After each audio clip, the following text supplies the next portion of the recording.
Hi, my name is Adrienne, and I'm a senior at Rider University. When I first registered for spring classes this semester, I was forced to make a decision that I'd been putting off for close to 2 years. One of my degree requirements was taking a speech class, and I had to choose, did I want to take a speech class or did I want to sit down and take an exam to test out of the speech class? I've been going back and forth with that on 2 years now because I wasn't all that excited about sitting down and making speeches in front of people and wasn't sure how that was going to go. But I also wasn't confident that I was going to be able to pass an exam. So I put it off for 2 years. I kept thinking, I have time. I don't need to do it yet. I have time. I'm still in the first year of school. Oh, it's the summer. I'll get to it. Well, I ran out of time. I was looking at my last semester coming up, and I had to choose, take a speech class or sit down and take a speech exam. Obviously, I'm in the speech class, but I'm here because I based my decision off of a slippery slope. I looked at that speech exam as being the end of future aspirations of my career.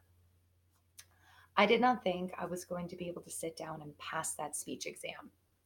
And by failing the speech exam, I would not hit the degree requirements I needed to graduate writer, which meant graduation in May 2019 wasn't happening. And that meant all my hopes and aspirations I have of where I'm moving forward to with my nursing career wasn't going to happen, all because of one exam. I didn't think anything else was going to happen except that worst case scenario. Now, like a lot of other students, we look at our degrees that we're pursuing, and our goal is graduation because that is the launching pad to get us into the careers we want, into the fields we want, so that all these hopes and dreams we've had while going through college can start to come true. We know what we want to do. We have plans and ambitions of where we want to go after we get our degrees. And the idea that one class or one test could be the complete unraveling of all of that can paralyze you. It paralyzed me. I had no reason to think I'm not going to pass that exam, but I was convinced there was no way I was going to pass that exam. And there's all these other aspects of our lives that we have to factor in. We've got families, we've got jobs, we've got finances. We have all these areas that we're juggling while going to school that a lot of those things could be dependent on our doing well in school. If we have families and children, we're working for a better future for them. If we're caring for parents or working a job that we want to eventually get out of, there's all these avenues that our goal of graduating is hinging on. And to get on a slippery slope and think we're not graduating, we're not succeeding, it can make all those other aspects seem overwhelming or make us feel like somehow we're disappointing them.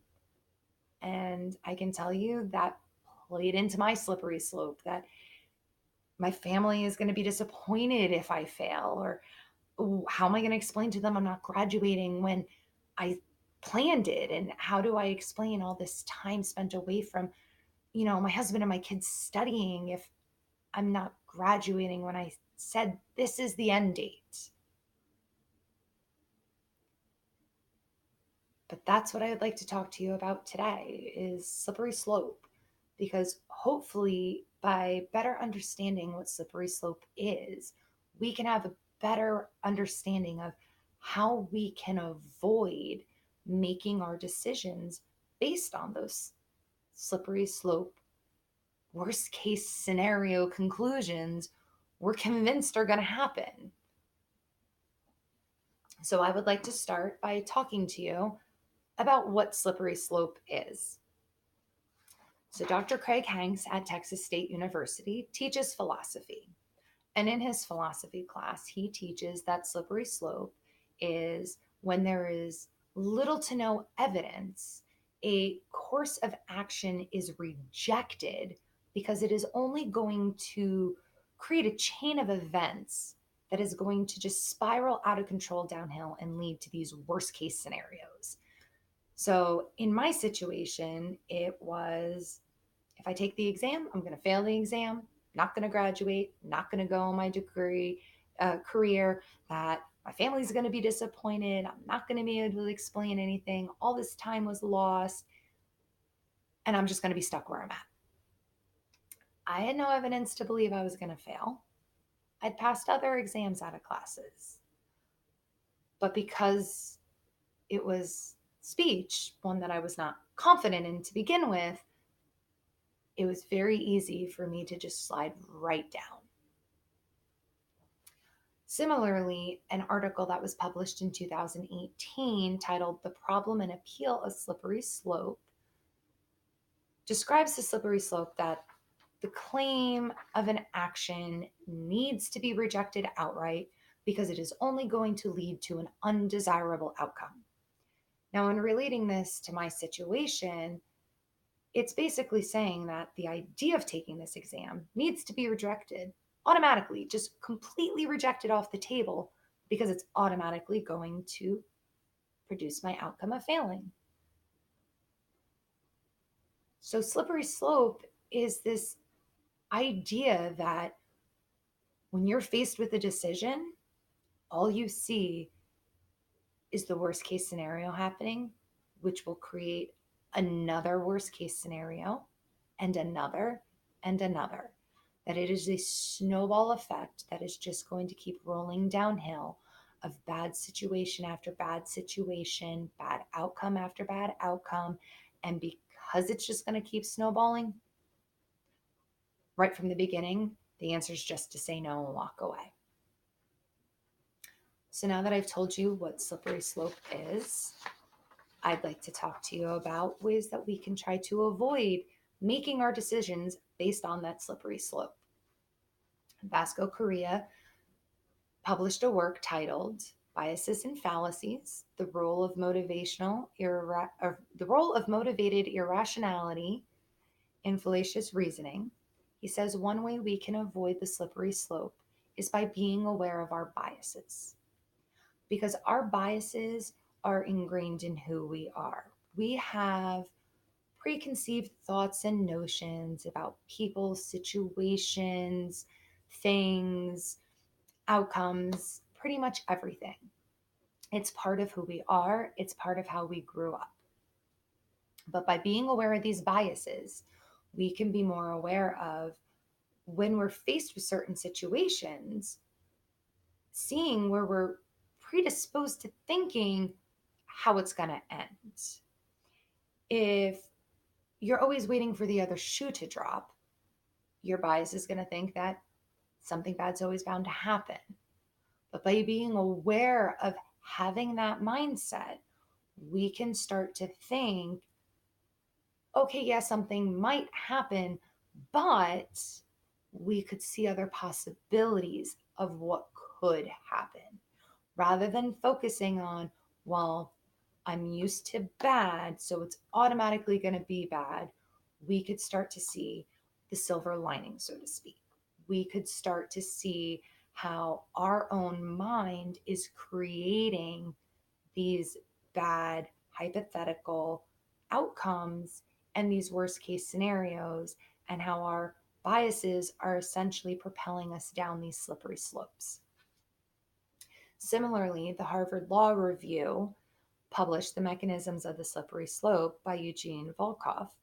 And Eugene states one way that we can avoid making decisions based on this slippery slope is by examining all ways point A gets us to point B. The slippery slope just sees all these bad scenarios happening, that taking this exam is just going to lead to failure and not graduating and everything in this bad slippery slope. But by looking at all avenues, we could start to see other possibilities that exist.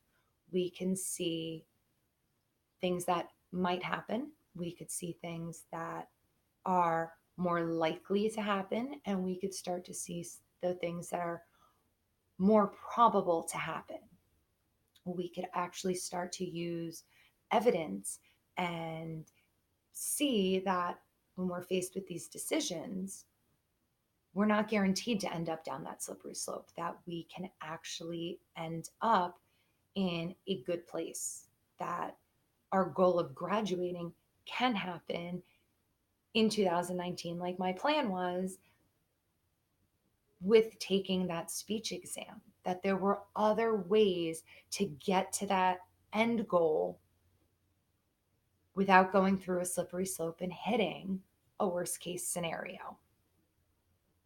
So now that I have told you about slippery slope and ways to avoid it, I'm hoping that you can start to use some of this information when it comes to making your own decisions. That way, you're not focused on hypothetical worst case scenarios, that you can start to see all aspects of a situation and make a decision that's going to be best for you based on the decisions and facts and evidence at hand versus an extreme, oh, it might happen, so it's guaranteed to happen thought based on the slippery slope.